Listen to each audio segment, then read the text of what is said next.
Hello सांग मैंने सकाळ उठी मुझे ब्रश कर देथिली। ब्रश करबा परे गाधे पड़ी कहीं ना मुझे जीवार थिला मो कर्मस्थली को बाहर पड़ी चली जाइथिनी। मो भाई टिके बसैकी मो दादा पुओ गाड़ी बसई टिके मते नहीं छाड़ी देथिला।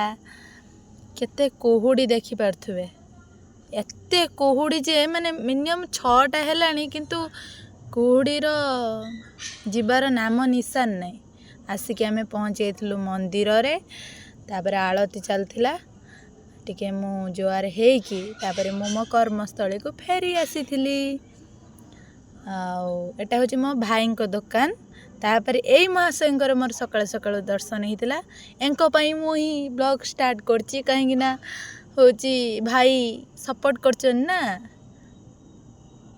बारिक बाबू। तापर आमे दी जन चल जाइए गेम फन करते सकाल सकाल पेट्रे दाने ना पड़ने काम चलो केमी पूरी भोगन टे खाई